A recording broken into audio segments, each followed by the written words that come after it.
eat, sleep, work. All right, I'm gonna switch over, go on live here. It's been 2 minutes, so let me introduce the channel. Then we'll go from there. Hello, this is Dave with the Three Arcs. Thank you for joining the live stream. I see that you've been watching me talk to my guest. This is now August 17th, 2025. And it says YouTube is not currently receiving data for this stream. So I'm going to double check, see how our stream health is going here. Stream is healthy. Analytics is good. 2 people are watching. If you guys are watching, type in the channel and let me know if you can hear me and if you can see me. It looks like it did pop up that the stream is excellent. And if you guys want to have any questions during our live stream, go ahead and ask them now if it's about your campaign or about this campaign project we're working on. There's Damien right there. Thank you. I can see you fine, mate. Thank you. All right. So this is basically our weekly live stream of updating everybody what we've been doing all week on the project of the Temple of Elemental Evil campaign, open world sandbox campaign, and also the Verbobonc Campaign Guide 576 Common Year project.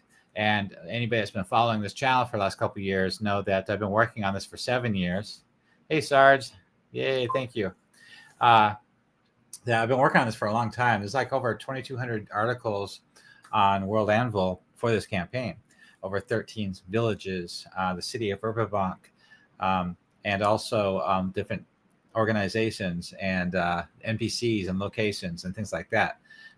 Geographical area. So basically, this open sandbox encompasses the Wild Coast to Valuna, from Selene up to Fiorandi. And so that way the players can go almost anywhere and engage in the world and interact with the world. And all quest lines eventually lead back to the Temple of Elemental Evil and Nob, because they're collaborating and organizing their second rise of the Temple of Elemental Evil with other organizations out there, other bad guys, to get supplies and recruits and money and support, political support too, to confuse the forces of good, so that way they'll be unnoticed in this second rising, because they learned their lesson from the first rising. I talk about this on every video. So basically, what I want to do here is I want to show you guys what I did all this week. And I made another YouTube video a couple days ago about one of the things I did create this week. And I'm in the process of rewriting the entire module for the village of for the village of Nob for the Dungeon Masters Guild. I realized that the first time that I wrote the module that it was a little bit over the top in too many locations. And I felt like it had to be more succinct and more directly connected to the Temple of Elemental Evil and their leaders and their logistics and their plans and their activities. I felt that would be more beneficial to a dungeon master running this campaign than just have some random locations and NPCs with strange backgrounds in the village that most dungeon masters will probably never use. So basically, I go in, I'm in the middle of rewriting it, and I'm on the first location, the Waterside Hostel. Now, this Nob village is already done on World Anvil, so you can go there and check it out. And every time I write an article, update a location, update an NPC organization like the Pirates or the Bandits, I put a link in our Three Orcs Discord, so that way you guys can review it and critique it, and I can make those corrections. While I'm working on this all day, I know we're talking and discussing this in the Discord channel. I realize not everybody has the same time zone. Like Halagant, he's from Australia, so he's never awake when I'm in the middle of the day working on this stuff. But he'll occasionally pop in and correct me on some things that I've been working on.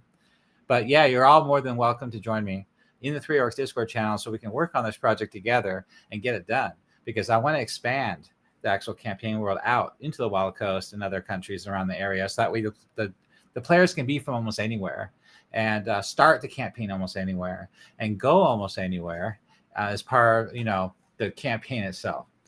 So I'm gonna go ahead and switch on over here. Let's see who we got. Our guest here. There we go. So Halagant, thank you for joining my Three Orcs live stream. I really appreciate it. You haven't been on in about a month, and I know you've been working on articles for this project and other stuff too. And I know you're a really busy man and you got a different time schedule, but thank you for joining the channel. Very welcome, man. I'm glad to be here. Mm. Turn down your volume here. So I know that because I had to rewrite the Village of Shirnob, the Village of Ostwerk, the leadership of the Temple of Elemental Evil, they're all up on Dungeon Masters Guild now, fully rewritten and ready to go. But I'm in the middle of doing Null right now. And you've written two of the Elven clans of the Gnarly. And I was able to get them up on World Anvil, and you critiqued them, and we got them straightened out. But you went ahead and you wrote two more clans of the Gnarly that I haven't barely even got a chance to even look at yet, because I really want to get this Null Village done first. So I apologize, I haven't been able to get it up on the website yet. No problem. Yeah, so all 4 of the clans of the Gnarly Forest are done. So on your World Anvil, you have Fialafel and then Lenafel, and the Meldarin and the Sherendil are also done. So, those are a sharp eye might notice that, all 4 of the clans, I think perhaps, as Carl Sargent originally wrote them, they are essentially a solid meme of Elvenkind. So, you've got the wise woodland elves of Clan and Lenafel. You've got the master wizards of the Fialafel. You've got the master rangers of the Meldarin, and you've got the master soldiers of the Sherendil. So it's kind of interesting the way it all bore out. Like, considering that so many of these memes have been so strongly shaped, in the last sort of 25 years in the popular consciousness with the way the elves have been portrayed in popular media. So it almost seems like, to me that Sargent actually intuited that things might go that way. Very underrated writer. Well, he obviously was inspired by Elven write-ups from the 2nd edition when they did all those flat books. Is that correct? Or yeah, absolutely. Certainly the way he seems to portray grey elves is, to me, very, very reminiscent of how they were written in the Complete Book of Elves, which, as far as I'm concerned, that is still the best Dungeons and Dragons treatment of Elvenkind. Yeah. I don't know who wrote. I have the Elves splat book from the early 90s, but I don't know who wrote it. Yeah, I have it also, but it's locked away in storage boxes. When I was working with TSR, I actually handed those out signed by the authors at the conventions when I was promoting D&D. And I remember in the early 90s, they sent me boxes of splat books that are signed and modules to give away at conventions here on the West Coast. I wish I saved some of that stuff, but I had to give it all away. But I didn't want to get in trouble for keeping any of it. Yeah, that's fair. I was afraid they're going to find out. I don't know. There was no reporting, I guess, but yeah, I forgot who wrote the elves, but that's not the earliest treatment of elves. I have all the Dragon magazines from the 80s. I'm sure that's where it started. A big article on the elves. Oh, absolutely. So you must have been inspired by those first. Yeah. I have read all of those articles over the years. I mean, yeah, they tend to get sort of stuck in the noodle and everything conflates. Yeah, I think one of the things that I found really interesting with those early Dragon articles is how early the winged elves, the Avariel, are in the game. I found it. So I Googled it with AI. There we go. And it said Dragon Magazine 67, issue 1982. I have it in my stack. It's the issue that featured Valley Elf and Grugach, the Wild Elves, in the context of Greyhawk. These were described as 2 types of elf types in the Valley Elf appearing in the full-page feature. The article from the Sorcerer's Scroll by Gary Gygax also appeared early in the issue of Dragon Magazine. providing material that was later used in 1983 Greyhawk's box set. Later in Dragon magazine number 233, I think I have that one too. The Winged Elves received more detail on the wings of elves. Isn't that weird? Isn't that crazy? You know, over the years, you know, we all been doing D&D for 40 plus years. And whenever we have a quest and we have to go on the forums or the websites and ask somebody and wait on a thread and wait like 3 or 4 days for some expert to respond, like, oh, that was Dragon Magazine 67. Yeah. Now I found out in 5 seconds. It's insane.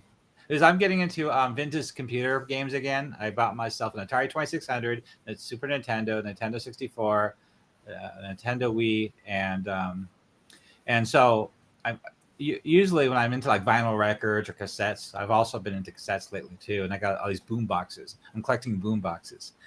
That in the past, like D&D, it would take me even at work. I'd be searching the internet weeks, poring over every little thread on a subject, doing my research on figuring out how to do something or what to collect, what it's worth, if it's good or not, you know, stuff like this. And nowadays, you can find out in 5 seconds. I can't believe how much time it saves saves so much time because of this tool.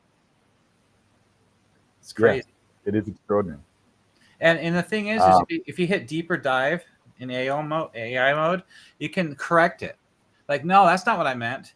I meant that in the Dungeons and Dragons world of Greyhawk, you know, you got to correct it and steer it. You know, that's a bad example, but you get what I'm saying is, see that? Look at that. It came up with more responses. Dragon Magazine 155, 1990, Dragon Magazine 225, and Dragon 315. And all I did was type that in. And you got to steer it, you know, with rephrase your question or add a little bit more information for it. Or you can correct it. Say, you got this wrong. I meant this. And then they'll say, you're correct. You're right. This is what I found out. And I love it. Yeah. Right. I confess I haven't jumped in the AI pool as heavily as you have. That is crazy.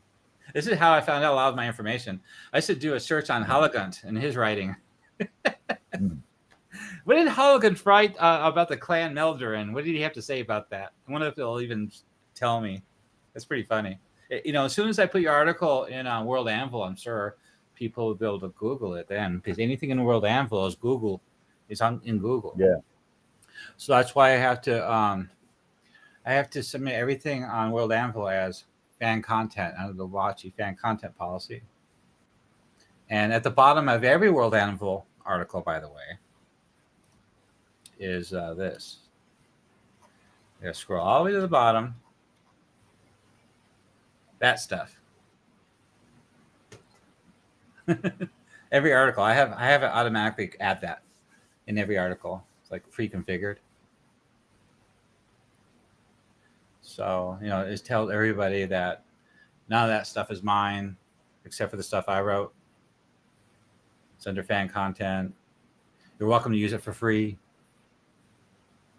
So anybody can use all the stuff on this website in any shape, form they want, as long as they give me credit. But they can't use this stuff to make money. The only reason I can create modules on the Dungeon Masters Guild to make money, $5, is Dungeon Masters Guild gave permission to publish Greyhawk material only there. You cannot publish it anywhere else on the internet or any store or anywhere else. WotC gave them the only permission to be able to publish Greyhawk material. Also, it has to be sourced from material that's on Dungeon Masters Guild. So the several journals and the Living Greyhawk compendium and all those are on the Dungeon Masters Guild. So I can reference that material. And I'm curious, are there any Greyhawk products that are not on the DM's Guild? I don't know, I'll tell you the truth. It's a lot on there. I know most of the modules are on there in the world of Greyhawk. Yeah. But I don't know what's missing. You know, the Dungeon Masters Guild doesn't really fact check to make sure. They wait for somebody to complain, and then they complain to me, and then I gotta make the change. So that's why I like to put my articles on the Discord for you guys to critique, so you guys catch that stuff. Because I can't catch everything, you know. I don't know. It's like certain modules, like those. Well, I don't know. Everything seems to be out there, but let's see. Anybody else here? Sards. All right. So basically, I wanted to show you guys what I did this week. I had an idea. So in Nob, I rewrote Nob and it's done. It's on World Anvil, so you guys can use it. But those articles are really big, and I didn't have to worry about saving space. You know, and those articles are constantly in flux, being edited all the time. Because, you know, if I edit somewhere else, it might relate to another previous location. I'll have to go back and update it to, you know, to go with the new article.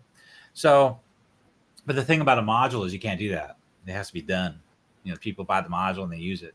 The only reason I'm making the modules, by the way, just to make myself clear here, is that some DMs out there require a physical product they can print up for their table. They just like to print it up. And you really can't print up World Anvil articles. This formatting that you're seeing right here is really hard to print up. And if you export it as a PDF, all this formatting goes away. It's really horrible looking. I'm not logged in. Yeah, I am logged in. There, I'll show you what it looks like. So advanced options, special action. I've got to make sure. Oh, it doesn't like the column either. Let me save it. Okay, print. So print export. So you only have, so it comes up as a web page. And then you go to print, and you either have to save it as a PDF or Microsoft print to PDF. See more. So I guess there's some other choices. I can fax it to you guys. So we'll save it as a PDF. And there, I have to get rid of that column. Anyway, that's how I export it. But that's not what I want to show you. I want to show you what it looks like. See, here's the formatting when you export it. That's what it looks like.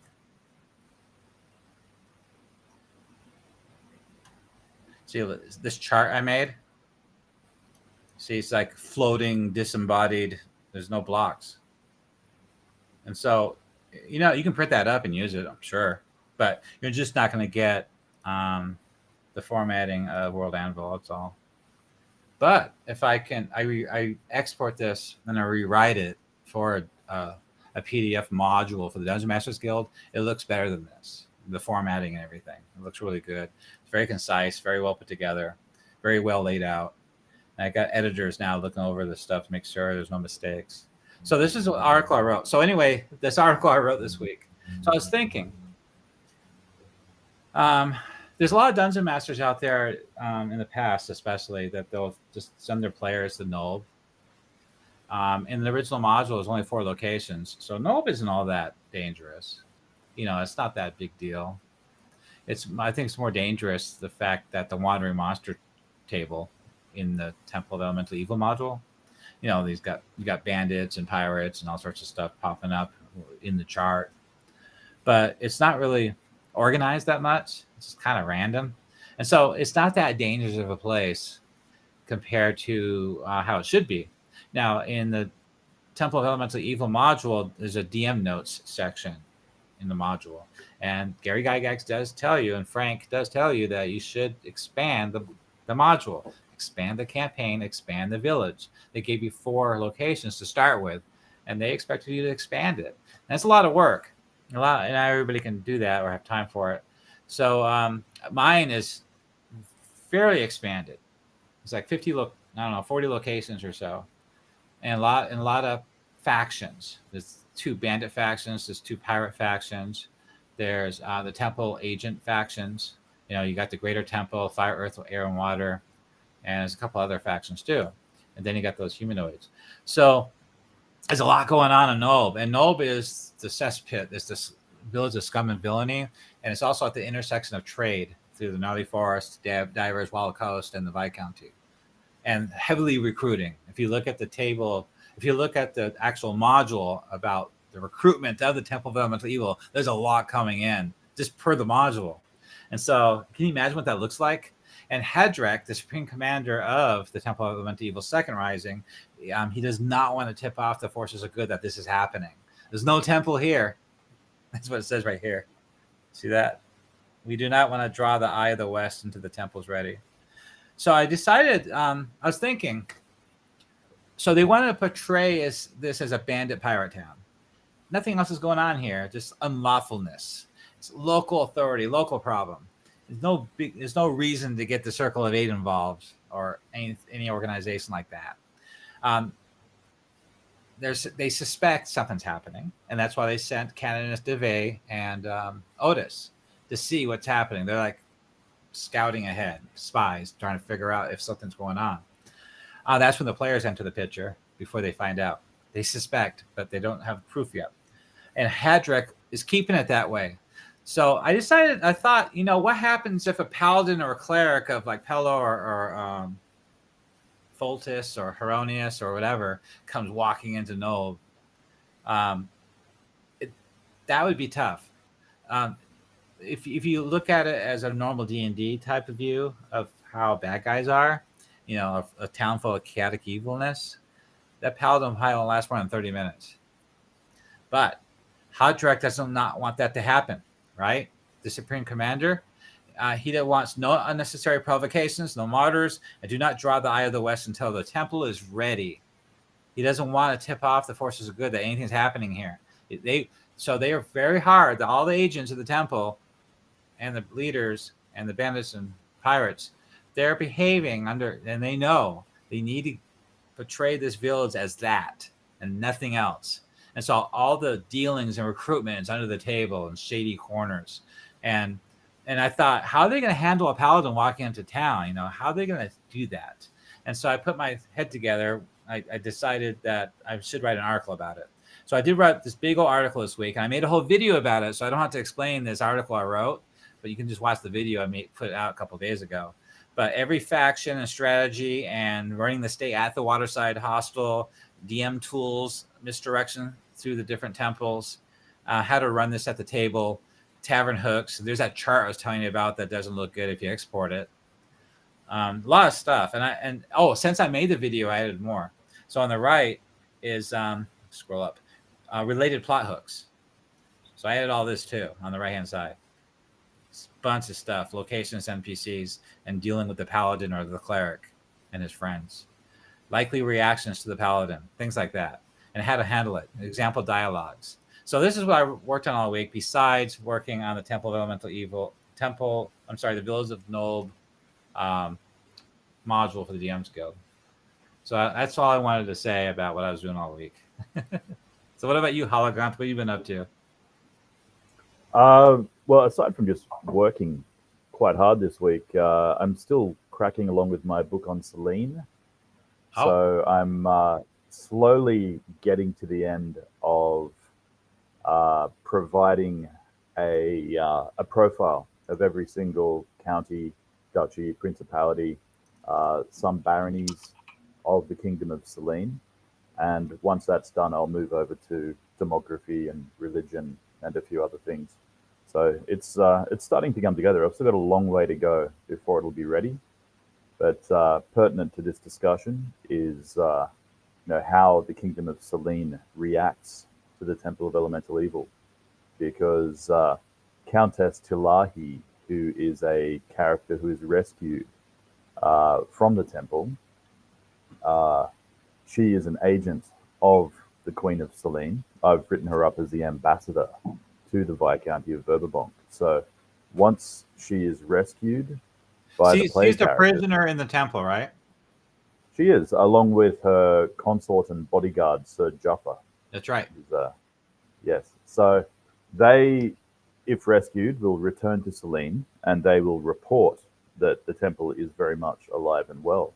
And the reason I'm bringing this up is, as you were saying, you have all of these developing plot hooks. What happens if a virtuous character walks into Nulb, there's also the potential to do an organic timeline. So early in the campaign, the player characters, and the way I've always played it, once word gets out, other adventuring bands start flocking to the area because they want a piece of the action. They want some of the glory. They want the treasure. So you have competing bands of adventurers all attacking the temple. The temple starts falling on hard times. They start losing henchmen. They lose followers, and they have to step up their recruitment.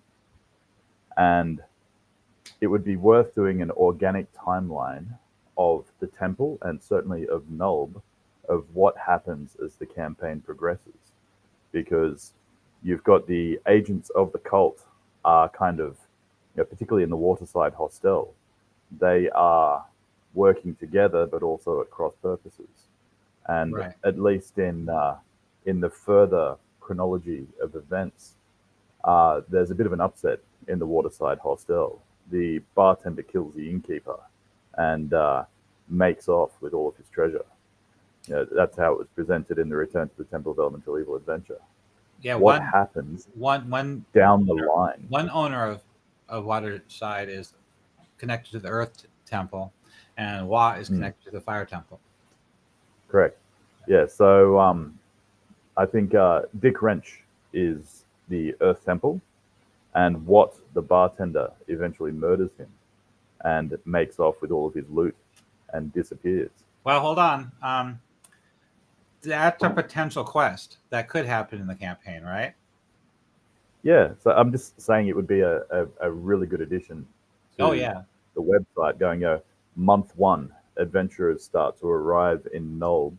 The tension rises because, as you're saying, they are recruiting. There are dozens of men-at-arms coming into the village. There are gnolls, there are hobgoblins, there are bugbears, and all of these people have got to be met somewhere, and they've got to go somewhere. What happens when more parties of adventurers are turning up and more scrutiny falls on the village?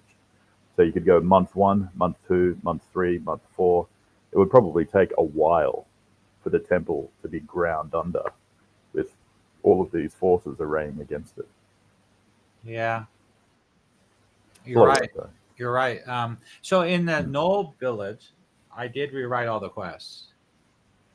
They all been rewritten. And Watt and what's the guy's name? Skull. Watt and Skull of the Waterside Earth and Fire Temple. Dick. Watt and Dick. Oh, Dick. I'm sorry, Dick. Skull is over at the Boatman's Tavern. I didn't mixed up. So there's I don't know where I got that original quest from, but somebody gets a drink. Well, I think it might be from the video game. Well, anyway, I had to rewrite them all. I don't even remember where I got that quest from, to tell you the truth. So I just said, screw it. I ditched it, I scratched it, and I just rewrote all the quests based on intelligent consideration of all the factions and what they're up to and their interests. And so what I did in the quest, those plot hooks are based on player interaction to get involved. So they don't just do what you said. He doesn't just murder him and kill him and take him out for the cult, for the Temple of Elemental Evil. He tries to get the players involved. That's how I write all those plot hooks, is for the players to get involved. There's these new players, kind of like those old Western movies, or that Bruce Willis movie where he came to town in the 20s. Yes. I can't remember that movie. Oh, what was it? It was really good. There was two bandit gangs in town, and they had a distillery, and it was like the 20s, Prohibition. It was a remake of the old Clint Eastwood Western, A Few Dollars More. Yeah, $2 more. Last Man Standing was the Last Man Standing. Yeah, so you got multiple factions in town. He's playing them against each other, and so when a new ringer comes into town, a heavy hitter like adventurers, right, and they're not affiliated with any faction, the factions are going to try to recruit them. You got to remember, the temple is actively recruiting for the temple, heavily recruiting weekly, a lot, including humans, adventurer. You gonna get that phone? Yeah, I'm trying. Sorry, man. And so so think about it. The adventure's coming to town, and this happens regularly. It doesn't have to be player characters. It could be other adventuring groups too, because the temple is heavily recruiting. And so they're turning to these groups, these mercenaries, these bandits, these pirates, and they're sizing them up. They're finding out what kind of people they are, who they serve, and I'll just keep going. Everybody watching, and so basically, these NPCs of the different taverns are actively recruiting. But before they recruit somebody, they gotta size them up first. So they ask them a lot of questions to find out who they're affiliated with, where they came from, why are they in town, and then if all seems right, whoever it is, like the taverns or the agents, are going to try to recruit those characters to join the Temple of Elemental Evil. And so if the player characters, when they come into town, they're just another group of mercenaries, adventurers coming into town in the eyes of the temple agents recruiting. But they want to make sure that they're recruitable, so they're going to quest with them. They're going to watch them carefully. They're going to see what kind of people they are. And obviously, if the group has a paladin in the group, they're obviously not there to be recruited by the Temple of Elemental Evil. That's the first thing they're going to know right off the bat. Yeah, this is do-gooders here to cause trouble. Okay, well, my article explains how to handle that. They don't want to just squash them, to murder them outright right in the tavern, because that'll draw undue attention from the forces of good out in the Viscounty, in the world. They don't want that to happen. So if they were to eliminate these players, they'd send them on this wild goose chase, this errand, away from Nold, and then gank him out there in the wilds or this dungeon or something, at another outpost. So away from, because Lareth does the same thing at the Moe House. He makes sure his bandits do not raid anywhere near the Moe House, because he doesn't want anybody to suspect that is his hideout, even though Canon Turgeon in the Village of Hamlet knows about the Moe House, because that's how the players find out about it. But these characters in the world, these NPCs, are suspecting things. Like Turgeon is suspecting stuff is happening at the Moe House. Otis and Canis DeVay is suspecting things are happening in Nold. But hasn't gotten to the point yet where they're handling it themselves. That's why the players are there. The players enter the picture, and they're the ones that are going to stir up the pot and bring it to a conclusion. So these quests, these plot hooks I wrote for all these locations, like the Waterside or the Boatman's, they're designed to be engaged with the player, engage the players into the plot, into the activities of these different characters. Because you remember, all these different factions are only looking out for themselves to rise to the top, like the Earth, Air, Water, and Fire. They want to be the number one cult at the end. They want to rise to be as great as the greater temple, above all the other lesser temples. That's their goal. And they want to eliminate the other temples too. And so in my article, I did write that, they will send them out, not only on wild goose chases, away from Nold, but they'll actually send them to different outposts of rival temples. Like in the Edders, there's a fire temple there, outpost. And so the water temple agent in the Boatman's Tavern will send them there. Say, yeah, there's cultists out there. You need to go do something about them, and send them on and pretend they're friends, pretend they're helping the players. Especially if there's a paladin in the group. Goes, oh, I'm so glad you're here, paladin.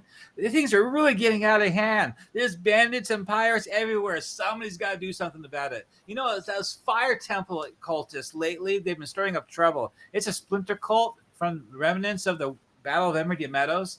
Yeah, they're the ones that didn't get captured or killed. Well, they started a new cult, and it's in the Edders, just north of Hamlet. You should go there and do something about it. You came to the right place. We have all the information you need. If you guys need free drinks, on the house, so they'll try to befriend the players, the paladin. Unfortunately, the paladin can detect evil, so he'll know that these characters are evil, but that's not going to deter these NPCs from trying to steer the paladin and the group away from Nold. Hey, you're back. Yeah.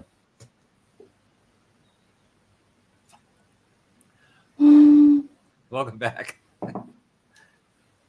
So, I mean, talking about your I guess there's some interesting implications there. I mean, with a paladin, I mean, our every fortnight game we have a paladin in the party, and his go-to behavior is meet NPC, detect evil. So you'd have a really hard time convincing a paladin to go off on these sorts of quests unless there are members of Nold who are not necessarily evil. They're just doing it for the coin, and those guys are the guys you assign to go and speak to these adventurers to get them to run off on your wild goose chases. Because specifically with the paladin, I just don't think it's going to work. Not going to work. Well, think about it. If NPCs are telling the paladin where the bad guys are, what do you think the paladin's going to do? Detect evil. So they still gave him the info though, where the bad guys are. Yeah. So you gonna ignore that? I mean, strict interpretations of paladins though. They're just going to go, that guy's evil. I don't trust him. But if you just get, for instance, Skoll doesn't give the information. He gives 5 coppers to Barney down the end of the bar, who is just a regular villager of Nold. He's the guy you get to do your cat's paw and go off and influence the party. You know what I mean? Yeah, you could set up another thing I outlined in the article is they could set up a fake bar fight, so that way you can convey information to players without a bad evil guy saying it straight to a paladin's face. You could set that up too, so the paladin will think, I figured it out. Yeah, we broke up the fight and then I questioned those guys over there. These guys aren't stupid. It's not. You shouldn't. The D&D shouldn't be simple. A major epic campaign like this, there's some thought should be put into it. It shouldn't be just as simple like a video game, like in the Atari video game for Temple of Elemental Evil. You go take your figure and the game, and you walk over to the tavern, and then you click on NPCs and ask them questions. You get to choose from the dialogue tree of what question you want to ask, and then they give you answers. And then the paladin detects evil, and so the paladin thinks, okay, all these answers are wrong and evil because I don't trust them. No, you shouldn't play D&D like that in an epic real campaign. So it's all about how a dungeon master presents the information, how he presents characters to the players, presents the scene, the location, the activities, how you present it. There's a lot of, I could talk about that all night, about different ways about D&D, how you present things, from combat to role playing to situations. So that's why I try to make these plot hooks to help out. And I also write a lot of dialogue often, if I can, I don't want to use up too much space in these articles of a lot of dialogue, but I do write quite a bit of dialogue to help engage the players in this sort of vibe of what the character is like. Because, think about it. If you have a really bad guy, he's truly evil, like Tolub. I wrote this huge dialogue for Tolub when you first meet him. Well, the players don't need to be a paladin to know that guy's evil the way he's talking. But what are they going to do? It's just like a movie. The guy's a bad guy. You know he's evil, and he knows he's evil. Kind of like Dracula, or Star Wars. The bad guy knows it, but like the Emperor of Star Wars, what he's saying can't be ignored. He's too logical. He's too smart. He's got too many cards in his hand. That's how you got to do it. You can't. So that way it adds more drama and storytelling. Well, it adds more to the campaign. It makes more in depth. It's like, yeah, I know that guy's the bad guy, but what are we gonna do? The constable's having trouble over here. This is happening. We really need to take advantage of this guy. I don't want to just kill him because he probably knows more stuff, and we got to get to the bottom of it. They got to start thinking along those lines. That's what I'm saying. Yeah, I get it. I just feel that, particularly when it comes to a paladin, I mean,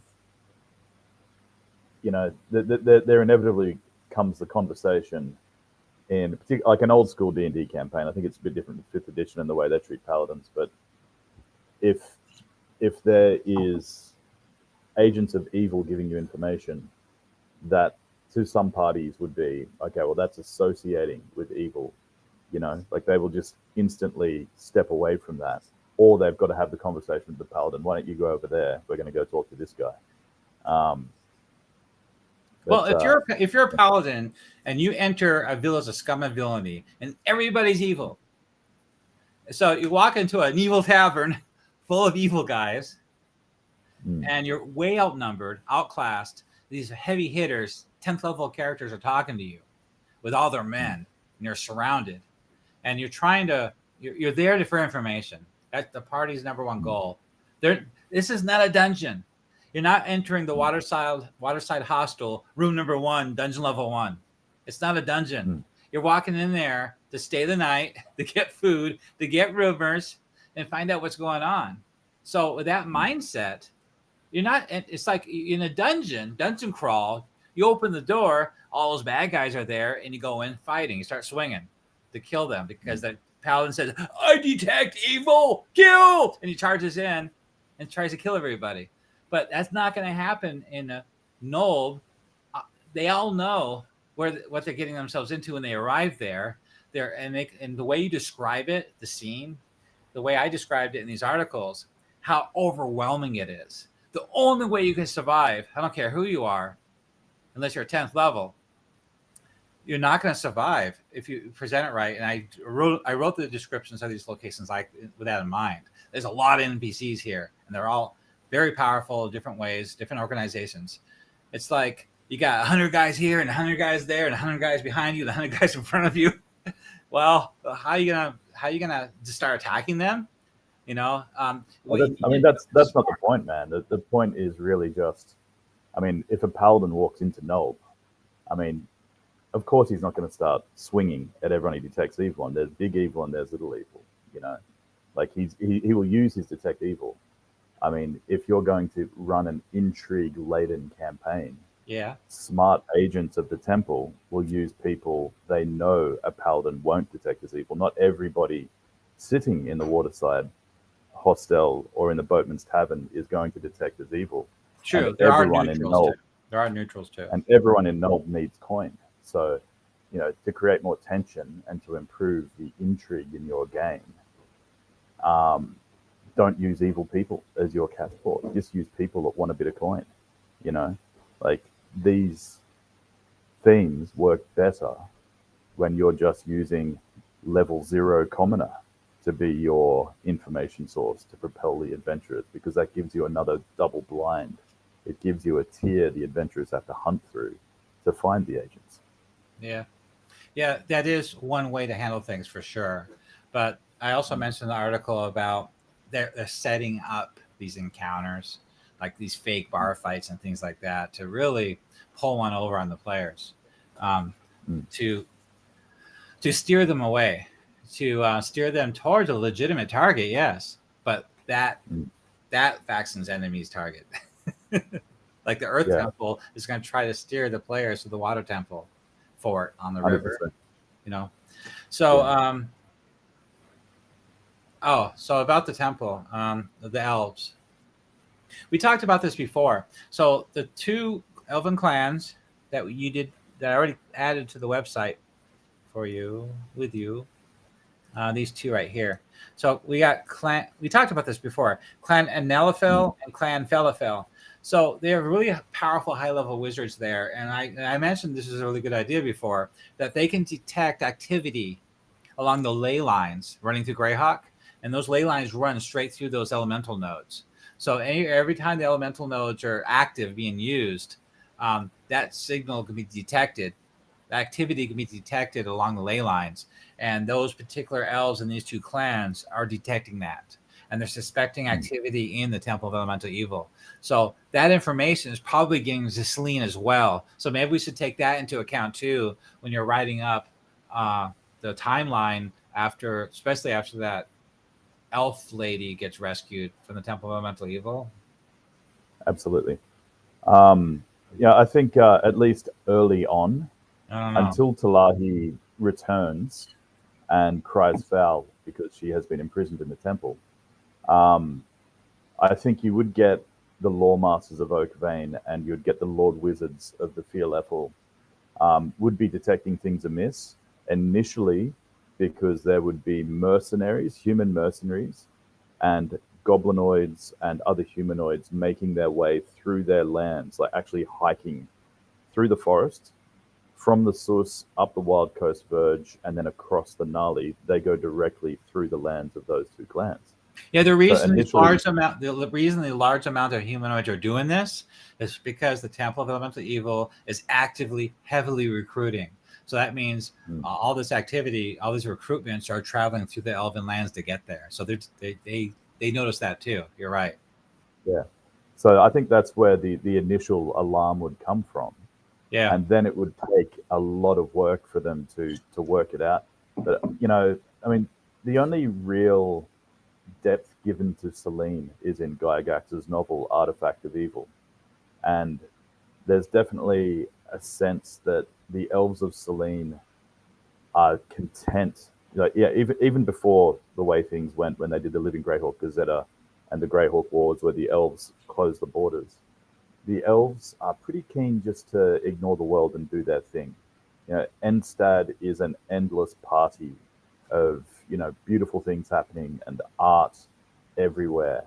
And when Gord and Curly and Gelor and the rest arrive, there is resentment there, from high-level court members that they've basically interrupted the party. And I would get the sense that when the Sylvan Elves of the Gnarly initially raised the alarm without Countess Talahi there to back them up, there would be Grey Elves at court going, no, that's a storm in a teacup. Don't worry about that.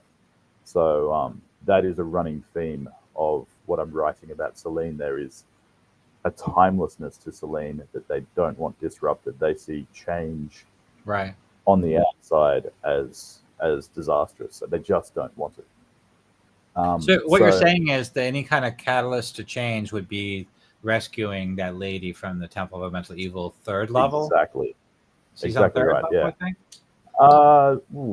I think she's on the second level. I think she's on the same level. Oh no. I think she's imprisoned just north of the Fire Temple. That's on the second level, isn't it? Oh, so that'd be kind of early. Yeah. The thing is, there's a fair bit of campaign before she will get back to Selene. I know, that's what I was going to say. By the time they get to her, the campaign's going to be starting to wrap up because they're getting really close to the end there. Yeah, I mean, you've still got level 3 and you've got the nodes. So I'd say it's in terms of, because, as campaigns get more high level, they bog down more. I would say it's about halfway through. And elves do not move quickly, they don't make decisions rashly. Yeah, so, this is end game stuff activities that you're talking about. It's like after the campaign's over that they do all this. Yeah, so what Selene would essentially do is go, okay, there's a problem. You'd have a number of lords and ladies would go, okay, if they're from the more sympathetic factions to the outside world, they would just tap vassals and send adventuring parties north, but they would be arriving to help when all the damage has essentially already been done to the temple. The Sylvan Elves of the Gnarly, I think, would take matters into their own hands. You've got plenty of Sylvan Elves in the Viscounty of Verbobonc proper, in the city itself, particularly of Clan Melded who would know about this and care about this long before Endstad would get moving. So they would send their own people. They wouldn't worry about the Queen of Selene because, as I was saying last week, they are considered de facto vassals of the Queen, but they are not de jure vassals of the Queen. They are not part of Selene. They just feel like they are. So they would send diplomatic parties to the Queen, and they would say, we would like some action, but that would take too long. So the Shedendil and the Melded and the Enlanafel and the Fialefel would move their own forces to get involved without the kingdom behind them. Okay. Well, the reason I think all that stuff is important is because at the start of the campaign, it's possible for a player character to be an elf or half elf from these two clans. So I thought that would be good background material location, because this campaign is designed for your players to be from all these amazing places within 500 miles. So Absolutely. on the map, I'm sharing Anna Meyer's 594 common year map, or 600, whatever it is. Does it say?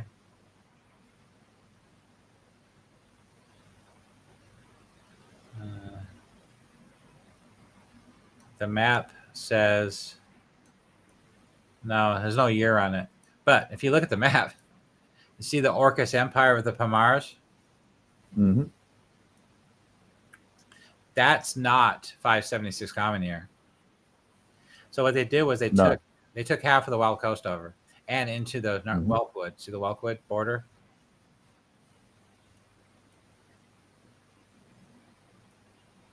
So the reason I brought it up also is if you look at Selene, see the red border? If you go northeast, there's the 4 clans right there. So those 4 clans are the same territory as Selene, that red dotted border. Yes, but it's, as I was saying, it's a difference between de jure and de facto. Those clans consider themselves part of Selene, but Selene does not press its borders beyond the Jewel River, which is kind of where you've got that E. Even the 600 common year after the Greyhawk Wars? Correct. Yeah. Okay. I mean, at least there's nothing I've ever read in any of the Living Greyhawk material where Selene busts out of its self-imposed isolation bubble to actively,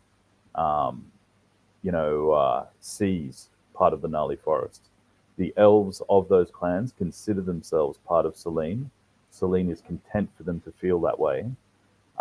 Selene is happy for that to be the case because if they need to go north, they can. But there's never anything written, so far as I know, happy to be corrected, of course, that Selene actually marches further into the forest and says, this is our land. They never press that de facto authority. Okay, well, the idea that you want to write up a timeline of events for the campaign is great. I think a lot of that stuff you'd mentioned, though, is probably towards the end of the campaign. But yeah, I'd like to see that. So. I'd like to see it. But I think you should consider early campaign stuff, too, where a player character would be from Selene or one of these clans, and why that player character was sent to Hamlet. Or I mean, there's a very there is a very easy answer for that. You could, I mean, you've got about 45 or so high-level adventurers who are the Knights of Luna, and the Knights of Luna are a secretive faction. And no one's 100% sure who they all are. Not many of them openly declare themselves. Right. And they are suddenly everywhere after the Greyhawk Wars, but there's no reason at all that they wouldn't exist before the Greyhawk Wars as well. So there's plenty of opportunity for a mentor of a player character to be a fully fledged Knight of Luna who's bringing a player character into the fold. It opens up a huge amount of intrigue, regarding the future politics of Selene. It's a lot for a player to sink their teeth into. So that's a very easy in to bring someone from the Kingdom of Selene into the campaign. That'd be interesting to see that write up for that option for a Dungeon Master to present his future players. Because I wrote articles on examples, advice, suggesting where if your players could be from, like if they're a barbarian or a ranger or a paladin, cleric, wizard. I wrote articles giving a list of all these locations they could be from. Not that you have to choose one of them, but it helps the Dungeon Master and players, especially if they're not familiar with Greyhawk.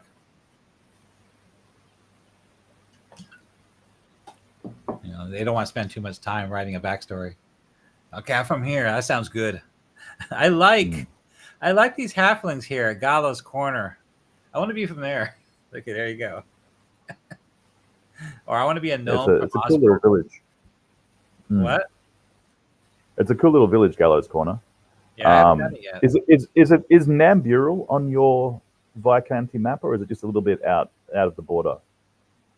Okay, so Namburo's right there. Twilight Falls is right there. My Eastern map stops at Twilight Falls, but my Viscounty map is right here. And that stops at, right there, Namburo. Yeah. There it is. But Nambural's a very cool little village as well. Namburo. Zoom in more. Oh, yeah, you told me of this already. That's a halfling town, right? Nambural is a gnome town. Oh, yeah. Sorry. So, yeah, if the gnomes had a shire, it would be Nambural. Like, it is, it's this sort of valley that cuts down, and it's the fertile soil is like magically fertile, and these gnomes just live in like bucolic splendor. It's a very, very interesting little place. You know what's interesting about Namburo? They're the only gnome community in this campaign, the sandbox campaign area, the play area, that's not in the Viscounty of Verbobonc. Yeah. See that? I put lots of forest gnomes in there in addition to rock gnomes. Yeah. The forest gnomes are the even sneakier, more subtle version of rock gnomes. Much closer to fairy kind. Forest gnomes make great rangers. Right? Can they? I'm sure they would. I mean, they blend in. They're even shorter than regular gnomes. I think they're only about 2.5 feet tall. So rangers, druids.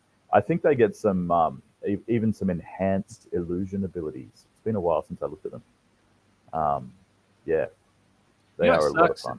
What sucks about gnomes, and I remember people complaining about it in the 2000s during the Living Greyhawk era. There's a lot of players out there that are not into gnomes, and they used to joke about it, how gnomes have taken over Greyhawk, especially the Verbobonc area. And I know that certain kind of Dungeon Masters don't favor gnomes. They just don't like them. And also, a lot of players don't choose to become gnome characters. They don't. There's a few, I know, I've had a couple in my groups, but most players don't want to be a gnome. They rather be there's more people wanting to be a halfling than there is people that want to be a gnome. That's what I've noticed.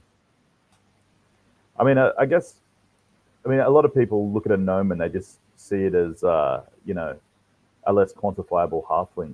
But I actually prefer gnomes. I kind of emphasize that gnomes are closer to fairy kind, just to give them a bit of a shot in the arm thematically. A lot of people just kind of see them as just the other short people. I don't think they get enough love. I know. Well, they're huge. They're a major political faction in the Verbobonc area. Yeah. And there's a lot of modules from Living Greyhawk based on them. And I remember seeing comments, from people in the 2000s about how, there's a sizable player base that don't really care for gnomes, and they're a huge presence in Verbobonc area. That's funny. Like more people being racist towards gnomes. It kind of reinforces the whole themes of gnomish isolation in Verbobonc. Yeah. I don't know what to say, but that's what I just noticed. I think gnomes are cool. Yeah. So the way I picture gnomes in all my artwork is they're similar to hobbits, but they got oversized bulbous noses, big oversized eyes, and short pointy ears. And they're a little pudgy. Wow, gnomes halflings are kind of like that too. And they're a little bit taller. I think halflings are shorter, right? It depends. I think they're much of a much. I think gnomes are ever so slightly shorter than halflings, and look it up. I have an article. Still. Yeah, I have articles and everything. But I use tall fellow halflings a lot in the gnarly forest. Because they're a kind of halfling that kind of never got enough love. So I like the idea of long-lived, taller halflings that can get up to about 3.5, 4 feet tall. But I think your typical gnome is around 3'1", 3'2". Oh yeah, and also gnomes typically have beards. Yeah, that's another thing that separates them from halflings. Oh, and their eyes are gem colored. Like like gem, like sapphire blue, gem colored eyes. They sparkly. Or Yeah, I mean, I portray them cartoony. with glittering eyes, like glistening eyes. Yeah, and Yeah, there's an old, I can't remember, I read it. It's probably one of those splat books from the 2000s, from the 90s, AD&D second edition. But the history of the gnomes, I remember reading that the gods originally created the gnomes from the gemstones of the earth. That's where they get their eyeballs, something like that. Okay. Also, average height is 3'5", and their lifespan is 750 years. There's a rock gnome. I did a pretty good job on that one. So you're right. These different gnomes do have different sizes. Like the forest gnomes are shorter and skinnier. So I wrote these articles several years ago. I mean, that's the first thing I had to do is I had to do all the gods and all the races. So that way it'll be my baseline when I'm creating NPCs articles. So that way I could attach a race to that character and a god to that character. So I had to create all the races and gods first for the website. So a good example is how I write is basically these are short, terse, to the point, bullet point, referenceable articles. So you could read a whole book on gnomes, like the Splat book, or a huge, massive article on gnomes from the past, different source books. That's not my intention. You can't read that stuff at the table. It's not referenceable while you're trying to run the game. So if you need to look something up really quick, that's what these articles are written for. This really quick, abbreviated information for you to help you run the game. And I actually put a link to the organizations of the different clans in this campaign world on the right-hand side too. Pretty cool. So yeah. So anyway, so back to the elves.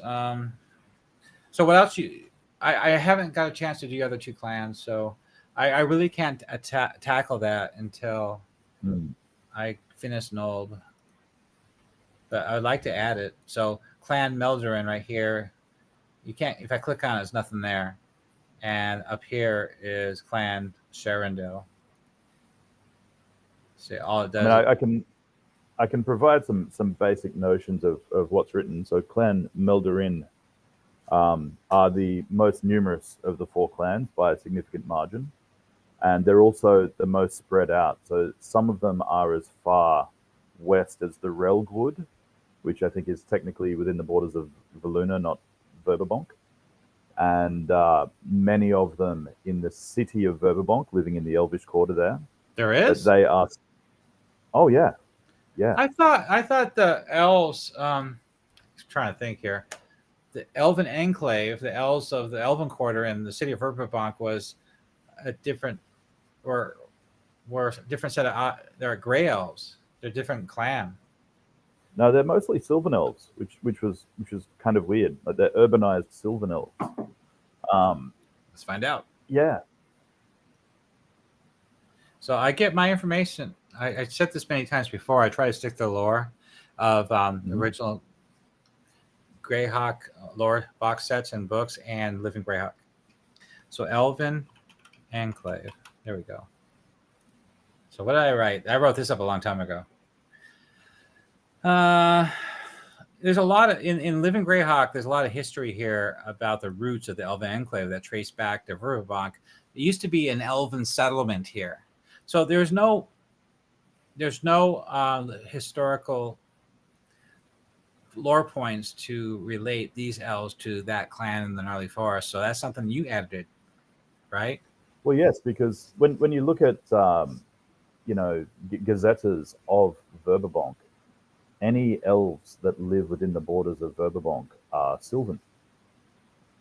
So I remembered when I initially started working on the Elven Enclave, I went, wow, so these guys are actually wood elves that have been living in a city for a really long time. So they're strange wood elves. Well, what I wrote in the article is that there's a diverse elven population there. The enclave is home to gray elves, high elves, and sylvan elves. Possibly other elven subraces, each contributing to the enclave's rich natural mosaic. And I got that information from Living Greyhawk. But so the nearest large population of high elves to Verbobonc is actually the Duchy of Ulek. It's a good long way away. Oh, okay. I might have added that part myself. I don't know. So, like I said, I wrote this a long time ago, and I might have misquoted what I learned from Living Greyhawk. So this article probably should be revisited. Also, under challenges, I wrote that there's a rift with the gnarly forest elves. A growing rift between the enclave's elves and the elves of the gnarly forest clans highlights tensions among different attitudes towards the Viscounty. 100%, and that's the way I've written them. Okay. So there's a particular elder of Clan Meldarin called Gilithada, who was the previous speaker of oaths before his term finished, and he is an urbanized wood elf of the enclave, and he believes very strongly that the future of the security of the four clans lies with Verbobonc, not with Selene, because he can see that Selene is growing ever more isolationist and slow moving, whereas the Viscounty is full of humans who can act quickly. But he has been replaced by another speaker who is very, very, very much a mediator, and also a half elf who doesn't want to step on anyone's toes. And there is other factions within the clan who are staunchly pro-Selene. So you've got this growing rift between the elves of the city and the heartlands of the Viscounty, who see the Viscounty as the way, and those who want to stay with Selene. So there is a tension in Clan Meldarin, but they are, of all of the four clans, they're the most reasonable, they're the most diplomatic, and they are the least likely to be moved to violence. So, they are the easiest clan to belong to. Whereas, they're also very democratic in terms of how their leaders are elected. There are a number of tribes who are members of the clan, and each of those tribes have a voice in how things are run. And it is the job of the speaker to bind all of their decisions into a consensus. The Sherendil are completely the opposite. They are ruled by a hereditary lord who must be of the tribe of Sherendil, and the other three tribes are vassals who support the clan lord. But I think, I've said it many times, that it is very important to consider that the clans intermix. So you have four heartlands of the clans, but they all live together. So you will have Meldarin elves living at Oakvane, you will have Sherendil elves living at Oakvane, and you'll have Fiolefel elves living at Oakvane, and vice versa. So, you're also going to get tensions between, the Fiolefel, who are very, very intolerant of the fallibility of humans, and the Meldarin, who are very tolerant. Yeah. And so on and so forth. Well, I think we need to revisit the article for Elven Enclave, because I have characters created for that location as well. I created a High Counselor, a Counselor of Arcane Affairs, a Counselor of Defense, and I created it's on the screen here. I also have where'd it go?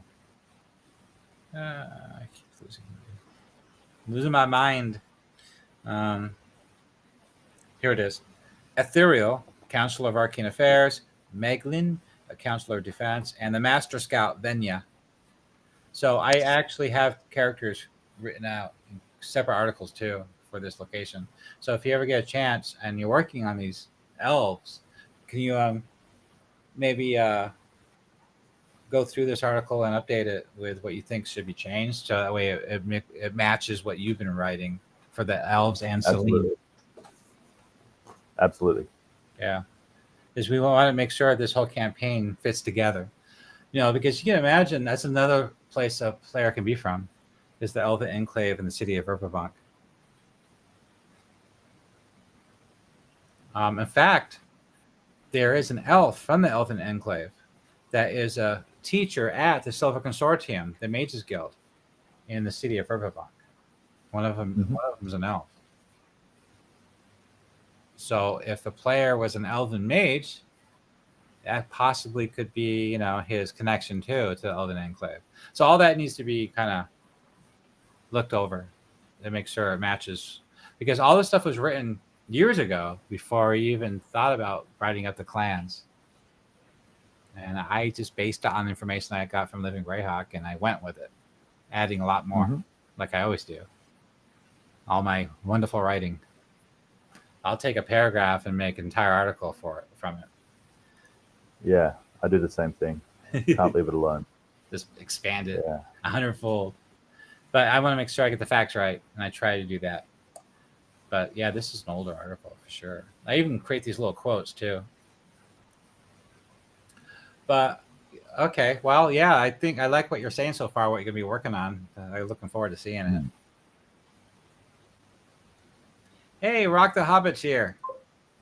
Welcome to the live stream. You're late. We've been live for an hour and 15 minutes so far. So Rock the Hobbit, he's a friend of mine. He's one of my players in my local group. And we've been into vintage arcades lately. He has his own vintage arcade room, like a man cave. And I've been collecting consoles. And I have a man cave for vintage gaming for that. And DVDs and VHS and records and cassettes. So I love my new room. I put a picture on the Discord of what I've been working on so far. I want to make a Blockbuster wall too. So that's where all the rentals will be. So you can rent a movie from me. And I have a glowing Blockbuster sign. But we're planning to go to an arcade here in the city sometime next week. All of us are going to get together and go. And it's like $10, and you can play for free for 2 hours for $10. And they have vintage games and some of the newest arcade games I've never seen before. They're really impressive. The arcade industry has been pretty stagnant for a long, long time. It's always the same games, right? But these new ones are incredible. I'm blown away when I saw them. Like, wow, they really stepped it up. So I can't wait to go there and play next week. There's a very good bar here in Hobart that is open quite late, and they have vintage arcade games, all of which are free to play. So you rock up, buy a drink, and smash out some Street Fighter. It's fun. Wow, free to play. That's crazy. Yeah, the last arcade bar we went to, we spent a lot of money. We each bought $20 worth of tokens and beers. So we ended up spending quite a bit. Or I think Rock the Hobbit spent more than I did. I still have those tokens. I wonder if they'll work at the other place. I also like pinball games too. They're selling the Star Wars pinball game at Costco now. Costco is selling a brand new Star Wars pinball machine for almost $5,000. See this? I'm getting carpal tunnel because of you guys. I'm at the coffee house every day working on these articles, and my fingers and joints are starting to hurt. I should quit doing this. I've been writing too much. 7 days a week, usually. So if you guys have any questions in the YouTube channel, ask away. If you have any questions about the campaign, or the project, or questions about your own personal campaign that you're running, give you some suggestions or you might have some ideas that you can throw at us that would be interesting to hear about.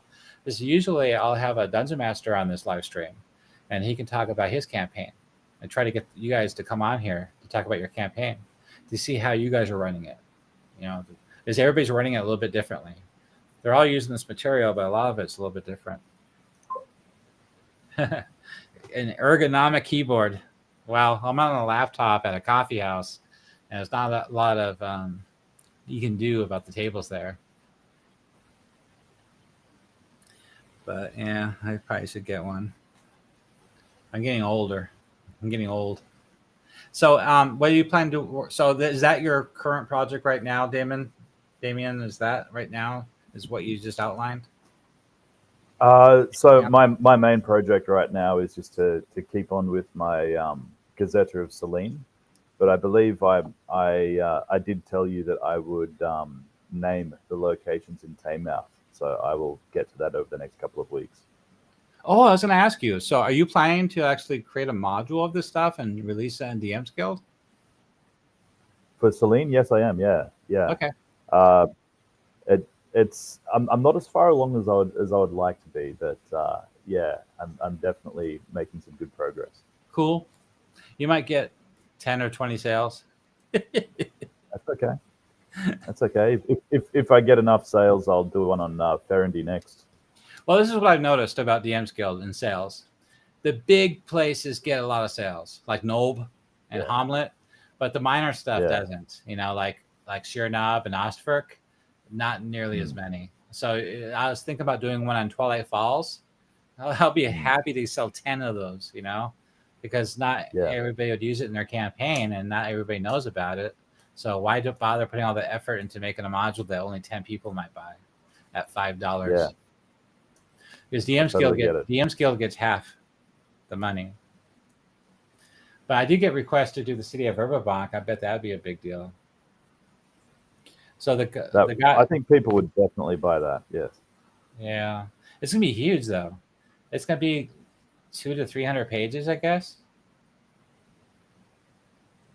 It worries me. What if the PDF is too big, too many megabytes? Is there an upper limit on how big a PDF can be? I don't know. I know Nob, my last Nob version was 120 megabytes. And it was 150 pages. I'm just worried that the template program I use might break if it's too big. Right. But like Nob right now is like 20,000 lines of code. Something like that. It's quite big. I don't know. It's not just that. It's the artwork. Yeah, that's it. So I link the artwork in. It imports the artwork into the template program. So a lot of the megabyte size is taken up by that artwork. It's not just text. Yeah, I imagine that would eat things up. Yeah. I'll try, I guess. I could break it up. Maybe make it into a different module for every section of the city, like the business quarter, the elven quarter. I don't know. I don't know if there's a way to. Well, it seems to me like if you're going to put those up on DM's Guild, it'd have to be separate items for sale. So I guess just charge less for each quarter. I don't know. I just don't know. I have to think about that. The city would be huge, yes. Sarge. It would be massive. Sarge. But it would be a big deal. I don't know. We'll see how Nob goes. Then, if it encourages me or not. If I get encouraged by Nob, then I'll do it. I'll sit on Nob for a while and see what happens. Yeah, I think it'd take you 2 years to do it. I know. I'll make sure nobody messes with me. It's a lot of work I put into it. But yeah, a lot of things are changing, that's for sure. You know what I was thinking? Now that we're on the subject. So there's this new AIs coming out all the time. Wow. You think about this. Think about, well, this is a lead up to something. So think about a regular video game. So they create this new AI video game, like EverQuest or WoW, World of Warcraft. But it's not created. Just the template, the boundaries. But the game is run by AI. So when you travel from location to location, like go into this town, to the shop, talk to the NPC, it's all instant AI-driven responses and descriptions and reactions. It's like a dungeon master running it for you. So right now, I'm talking about a little bit in the future here, like ChatGPT version 7 or 8. Can you imagine that? No, wait a minute. It wouldn't be ChatGPT. It would be a custom AI program programmed for that game. So it's not really on the internet. Well, it probably would be on the internet, but it's not the whole internet. Like, you don't need to know the Britannia of encyclopedia of knowledge. You don't need access to that. Just enough access on the servers of information you would need just for that game, that topic. You don't need to know about the gravity on the moon. Things like that.